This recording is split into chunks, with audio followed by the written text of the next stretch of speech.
Welcome to the Festival of Storytellers.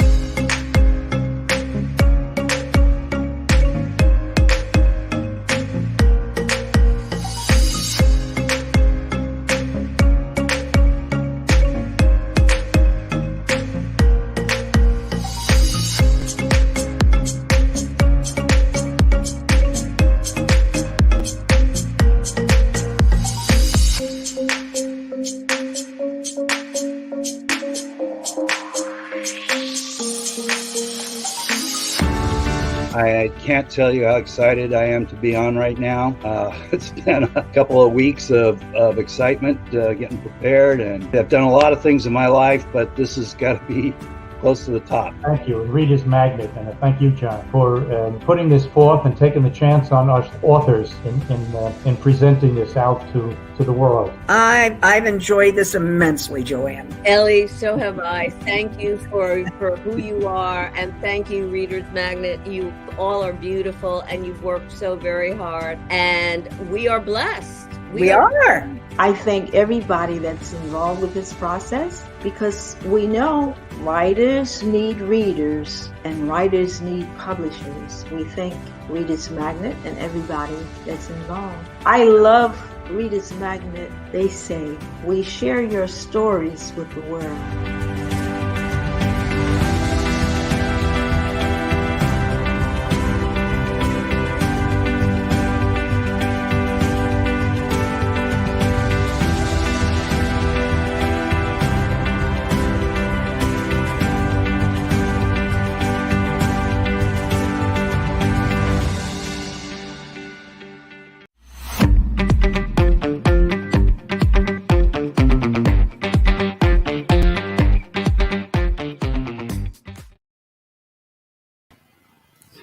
Hi there, it's Luckisha Townsend again.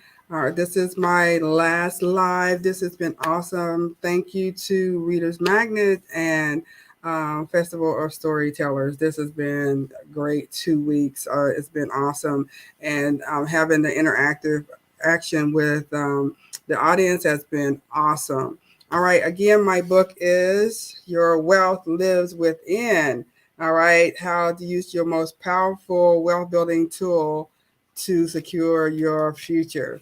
All right, so we basically, we're gonna, kind of freestyle and hope that a lot of, I get a lot of questions, so I can answer people's questions that are interested in knowing a little bit more about what a financial coach does. And, what it would be like to work with me.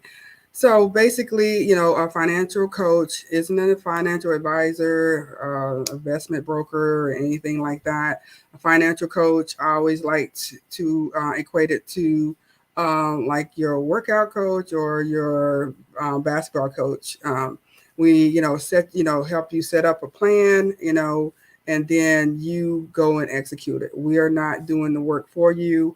We're there to support and be your cheerleader, yay, and make sure you accomplish your goals, and then, ask those questions to pull out, that information that's already inside you that, can help you manage your finances better, how to, navigate the waters of, trying, if you're in debt, what is it going to take for you to get out of debt? And then also staying out of debt, meaning that, now we want to control our spending.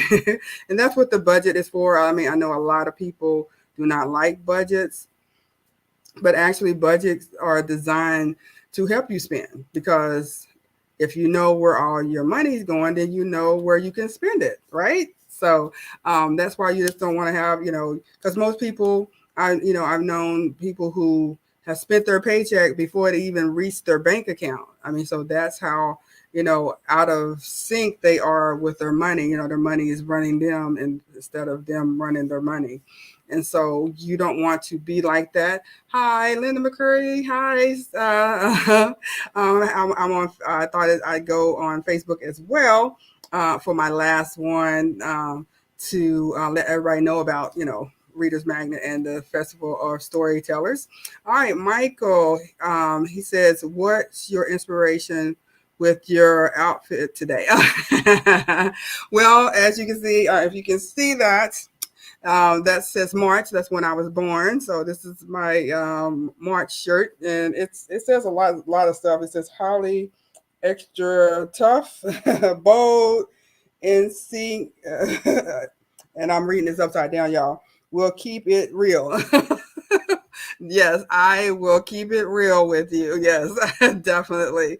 And so, yeah, that's what the motivation was. I said, yeah, you know what? I'm going to put on my March shirt today with my hat, you know, and and you know, because I think I started with a hat on, so I said, okay, I'll finish with a hat on.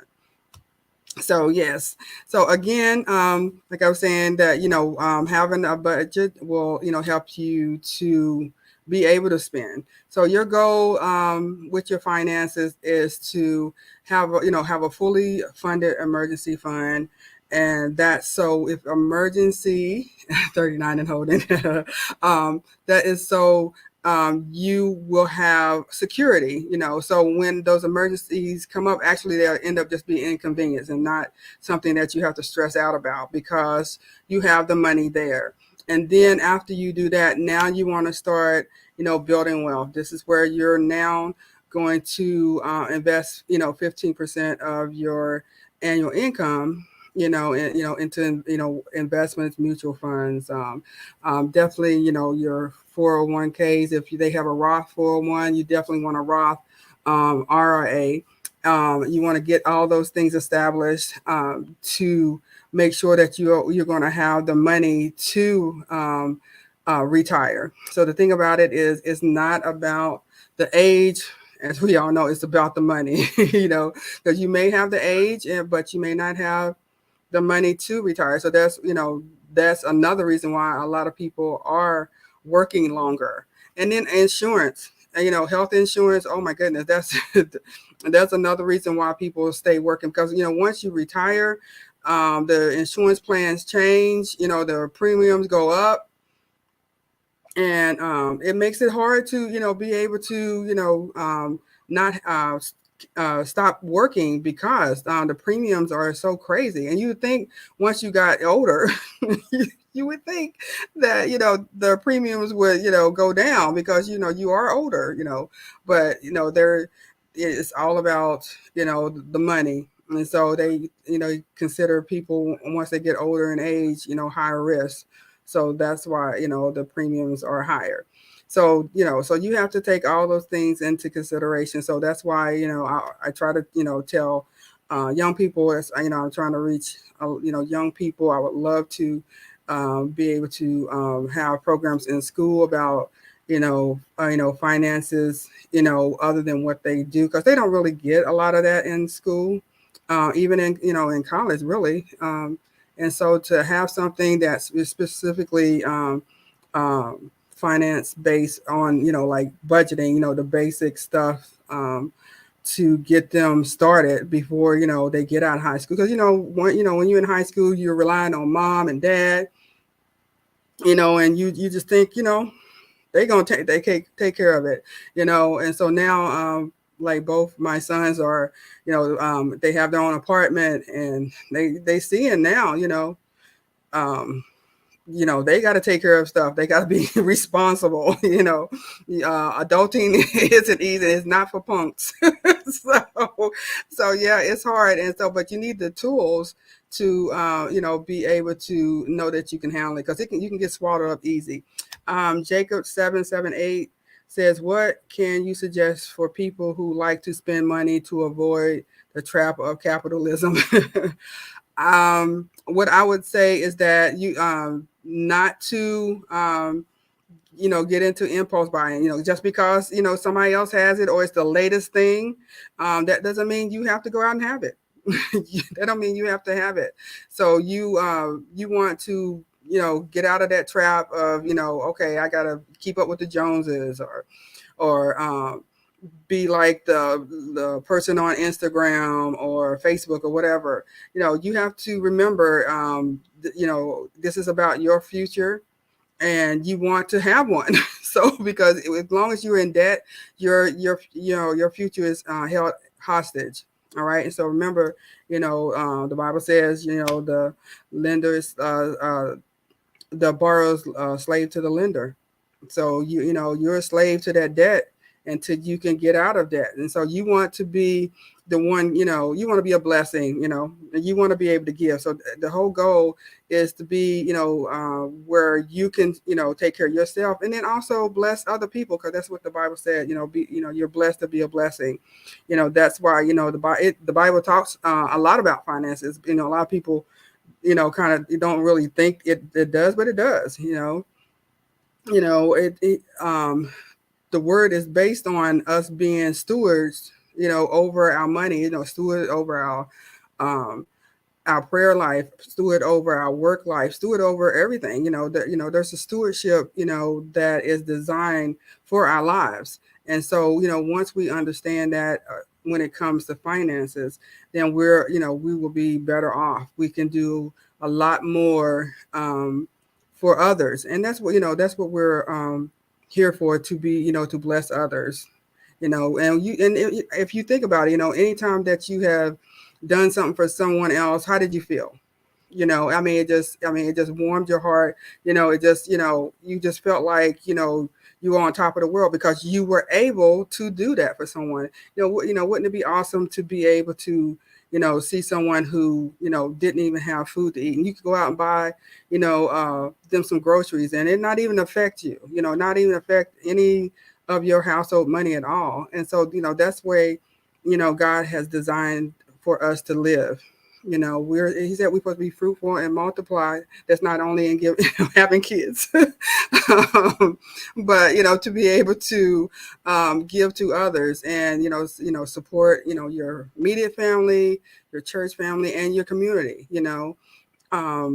That's what it's all about. And so that's one of the reasons why I became a financial coach. Hold on, y'all. Something's going on. Hold on 1 second.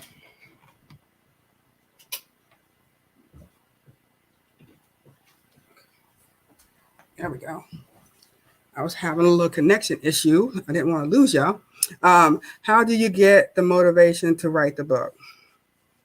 Well, when I became a financial coach, I wanted to be able to give something to somebody that came from me, that they could, have a little bit of my, experience. And I also wanted them to think about how, what kind of relationship do you have with money? How, when you think about, finances, what do you think of? Does it make you have anxiety? Does it make you feel happy? Does it make you feel like, oh, I got to hurry up and get rid of it? So that's what I wanted to write. That's why I wanted to write the book, to get people to think about, you know what? Yeah. Every time I get some money, I'm spending it. I don't think anything about saving it. And so that's why I wrote the book. And so like in the one chapter, let me see, I'll get a chapter here. It talks about finding out how your mindset about money can set you free. And it says, as you can see, mindset and perspectives are two key things you have to change to see wealth be different in your life. These two objectives, hold on. I keep having problems with it saying that my battery on my computer is no way. I just lost my life. I'll be right back. I just lost.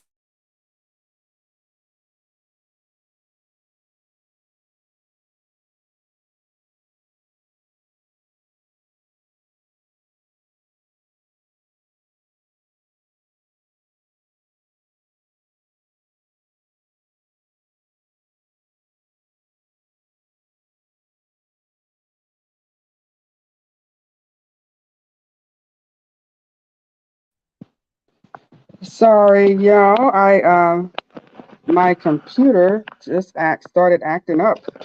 and I don't know why. And so I'm going to see what's going on with this. I am here on my phone.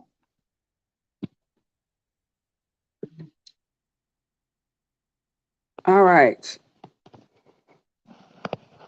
Okay, so we'll finish up on my phone because it is not acting right.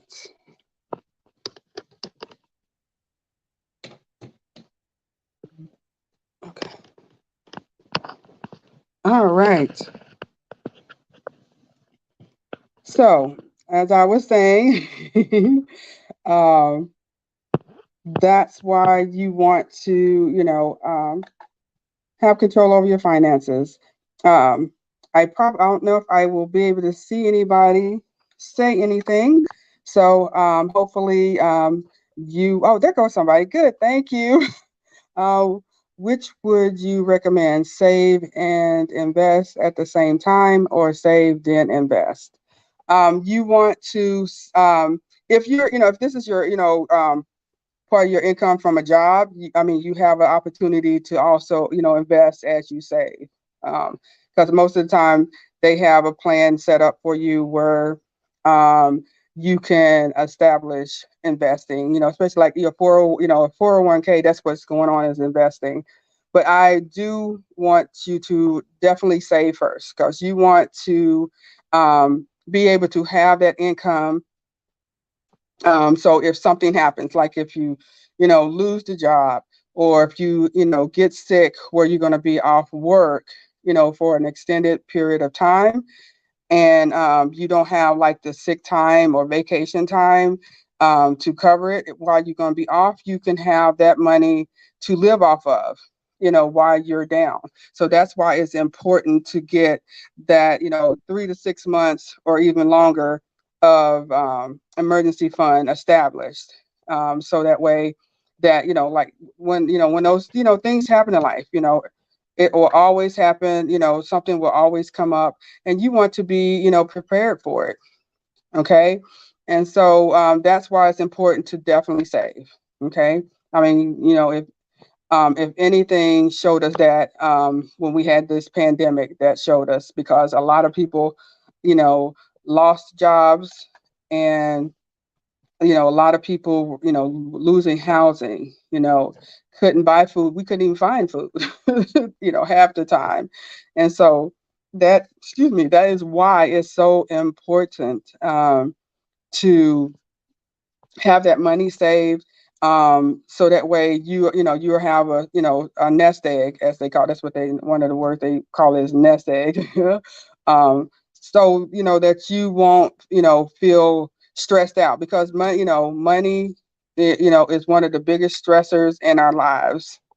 And then if you then you start stressing, then you start having health problems. Stress is it's high up there, on that's taking people out of here, because people are just stressed out, about finances, because they got themselves into all this debt, and now they don't know how to get out. And so I do not wish that for you. And that's one of the reasons why I wrote the book, so that way I can reach other people and tell them, like, hey, think about your relationship with money. Think about why do you handle money the way you do? Is it because of you say, oh, that's that's the way my parents did it, so that's the way I'm going to do it.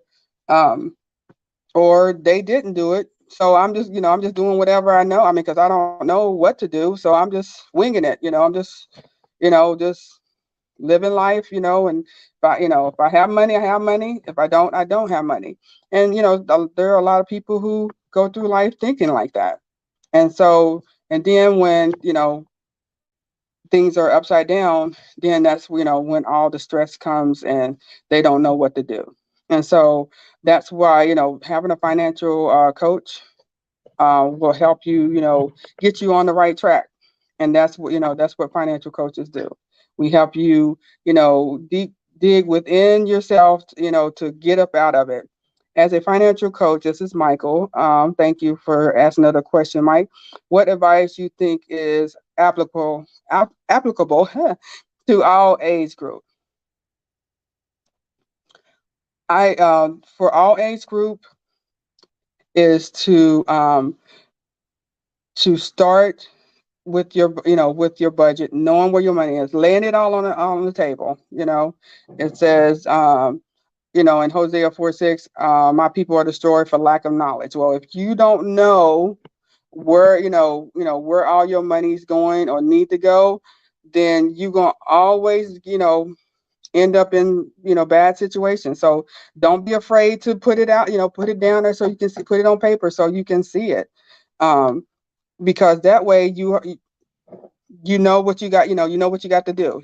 It's just like going to the doctor. A lot of people don't like going to the doctor or the dentist. But if you don't know what's wrong, how are you going to be able to change or do something about it? Being blind or not knowing is not always a good thing. Okay. Okay. Lou says, do you think that a car is a liability? Yes. It is. I mean, we need it. I mean, it's actually part of your four walls. I don't know if you heard my earlier live where I talk about the four walls. Your four walls is, of course, your house, your transportation, your utilities, and of course eating. All right. So you need it, but it is. I mean, it's a liability because it's not. It doesn't increase in value. Actually, it decreases in value as soon as you take it off the lot. So yes, it's a liability. Yes, it's a liability. Okay, Margaret J said it's hard to live and pay for insurance when the price is already killing me. Yeah, that is true. That is true. So what you like I said, what you have to do is you know, shop around with, if we're talking about car insurance, yeah, you can shop around. If you want to try to find a broker, insurance broker, because see what they can do, they can shop around for you. Okay. So like if you go to one specific big company that, they're only giving you what they offer, but with a broker, they can shop around to all of them and find you the best, bang for your buck. Okay. And remember that you want to check up on it every year. You might, you don't have to feel loyal to one insurance company. They're not loyal to us. I mean, I was with one company for, gosh, 20 something years or more. It might be even longer than that. And when I decided to leave, then all of a sudden they, like, oh yeah, we could do this, we could do that. But when I was with them and was asking them, is there any other discounts? I've been with you so long and, haven't had accidents and all this. They didn't have anything to say to me until I was, getting ready to leave. Just like with my security system, I was ready to leave them because, I had a bad experience with them. And I even asked them, like, oh, well, y'all have an upgraded system because I've had the system forever. And they said, oh, well, yep, you would have to, you would have to pay for all that. So then when it was time for my contract to be up, I told them, I'm ready to go. The end date was the 31st. I'm telling you now. So, I don't want nothing going past the 31st. Then all of a sudden now I have a new system. I have a camera on the inside now, and I have two cameras on the outside, and I have even a doorbell camera. Okay, and the indoor camera was the only thing I had to pay for. I didn't have to pay for all the other systems. So why wasn't they able to do that for me? Because I was a customer for them for so long. So that's why don't feel like you got to be loyal because that's cable. That's all the companies. Do not feel obligated to stay with that company. Find what's best for you, because that's what it's about. Negotiating. That's why having control of your money and having money. When you have the money in your account, you can go pay for it with cash. And then also you will be able to negotiate. If they say, oh, that car, you got, say you got you got 20,000, I'm just gonna say, and you want to go get a car. Okay, and the car that you want, they're offering it for 30,000. All right, you say, well, I got 20 in cash. That's all I want to pay. Then either they're gonna say, okay, well, either they're gonna like, okay, let's do the deal, or they're gonna say whatever they say. And then, but see, this is the thing, you have the control. You can go ahead and walk out of there and say, you know what, I'm gonna go to someone else who will take what I have, and and I don't have to pay more than I want to pay. So that's why having control over your money is that important. All right, got another question. Awesome, thank you.